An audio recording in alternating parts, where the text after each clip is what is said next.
Good morning বন্ধুরা, আশা করি সবাই খুব ভালো আছো, সুস্থ আছো। আমিও খুব ভালো আছি। নতুন একটা ভিডিওতে তোমাদের সকলকে জানাই অনেক স্বাগত। এখন অনেক সকাল, আজ শুক্রবার। শুক্রবারের সকালবেলা সমস্ত কিছু গুছিয়ে নিয়েছি, ছেলেদেরকেও রেডি করে নিয়েছি। আজকে যাব স্কুলে, কারণ একটা মিটিং আছে, সেই মিটিংয়ের জন্যই যেতে হবে। তাই সমস্ত কিছু গুছিয়ে নিয়ে ছেলেদেরকে নিয়ে বেরিয়ে পড়লাম। চলো আস্তে আস্তে চলে যাই। সকালটা এত তাড়াহুড়োর মধ্যে কাটলো না, কিভাবে যে সংসারের কাজগুলো গুছিয়ে নিয়ে চলে এলাম সেটা আমিই জানি। প্রচণ্ড গরম পড়েছে, বাইরে তো আজকে বৃষ্টিও নেই, আর রোদটাও খুব কমই আছে, কিন্তু গরমটা ভীষণ পরিমাণে। পৌঁছে গেলাম স্কুলে। স্কুলের পথে দুটো ছেলেকে নিয়ে যাচ্ছি। যেহেতু আজকে আমি এসেছি, তাই গেট পর্যন্ত দেওয়ার দায়িত্ব আজকে আমার। ওরাও আশা করে থাকে যে মা আমাদের গেট পর্যন্ত পৌঁছে দেবে। স্কুল চত্বরে ঢুকে গেছি, দু একটা গাড়ি আছে।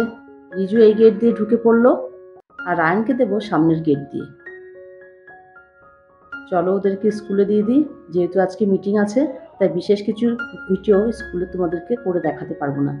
রায়ানও তো ঢুকে গেল স্কুলের ভিতরে, একবারও পেছনে তাকালো না যে মা বাইরে অপেক্ষা করছে। যাই হোক, ও তো চলে গেল। আমি একটু গাড়িতে অপেক্ষা করে তারপরে মিটিংটা অ্যাটেন্ড করে বাড়ি ফিরছি। এখন কিন্তু আমি ম্যাজিকে বসে আছি। অনেকদিন পর এইভাবে একা আমি বেরোলাম, আর তার উপরে এরকম বাইরে ম্যাজিকে করে বাড়িতে যাচ্ছি। বেশ ভালোও লাগছে, কিন্তু সাধারণত এইভাবে বাইরে বেরোনোটা খুব কমই হয়। তবে এখন থেকে একটু আধটু বাইরে একা একা বেরোবো। আর দেখতে দেখতে তো এমস পার করে চলে এলাম। এমস আসা মানেই আমার বাড়িতে চলে আসা। এবার নামবো। দেখো কিভাবে ঘামছি আমি, কতক্ষণে মনে হচ্ছে নামবো। সন্ধ্যা হয়ে গেছে, এক কাপ চা নিয়ে ঘরে চলে এলাম। রিজু রায়নের তো পড়া আছে, তাই আমি একা একা ঘরে চা খাচ্ছি। আর চা খাওয়ার পরে কিছুটা সবজিও কেটে নেব। কেন সবজি কাটছি বা আগামী দিনের রান্না বান্নার কেন প্রস্তুতি করছি সেটা তোমরা জানতে পারবে। দেখো, এটা কিন্তু পরের দিন সকাল। রাত্রেবেলা সবজি কাটার পরে আর কোনো রকম ভিডিও করিনি। আজকে বাড়িতে আসবে আত্মীয় স্বজন। কে আসবে তোমরা দেখতে থাকো, তাহলে জানতে পারবে। দুটো ঘরের বিছানার চাদর চেঞ্জ করে নিয়েছি, ঘরগুলো গুছিয়ে পরিষ্কার করে নিয়েছি। এবার তাও যাবো রান্না বান্নার দিকে। দেখো, মাংস ধুয়ে রেডি করে নিয়েছি, মানে চিকেন আনা হয়েছে। আর মাছও ধুয়ে পরিষ্কার করে নিয়েছি, একদম সব কিছু রেডি করে নিয়েছি। এবার শুধু রান্নায় বসবো।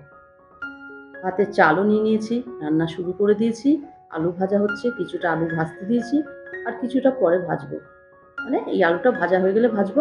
আর মুগ ডাল সিদ্ধ করে নিয়েছি। কী কী রান্না করব সেটা তো তোমাদেরকে দেখাবোই। পুরোপুরি রান্নাটা আমি শেয়ার করতে পারবো না, তাহলে অনেকটা দেরি হয়ে যাবে। বুঝতেই পারছো যে এতগুলো রান্না করবো একা হাতে, অনেকটাই দেরি হবে।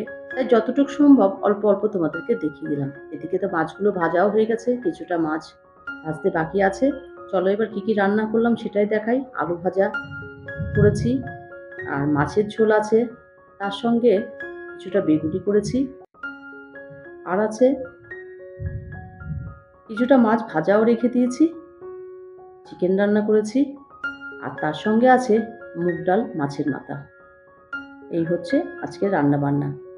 আর তার সঙ্গে স্যালাড তো থাকবেই, সেটাও কেটে নিয়েছি। আর সঙ্গে চাটনিও ছিল, মানে চাটনি আর পাঁপড়। আজকের এই হচ্ছে স্পেশাল রান্না বান্না। কেন এবার বলি, আজকে বাড়িতে তিন্নিরা আসবে। তিন্নি, মুন, পাপা, ওরা এখানে এসে গেছে। ওরা এখানে বসে গল্প করছে রিজুর সঙ্গে। আর এটা একটা আমাদের ভাই হয়, সবাই মিলে গল্প করছে। আসলে সব কিছু ভিডিও তোমাদের সামনে নিয়ে আসতে পারিনি, এতদিন পরে দেখা, তাই অনেক কথা অনেক গল্প একসঙ্গেই করতে করতে কীভাবে যে সময় কেটে গেল বুঝতেই পারলাম না। রিজু রায়নরা তো এখানে বসে গল্প করছে, আর আমি মন এই ঘরে গল্প করছি। চলো এবার ওরা কী কী নিয়ে এসেছে সেগুলো তোমরা দেখতে থাকো।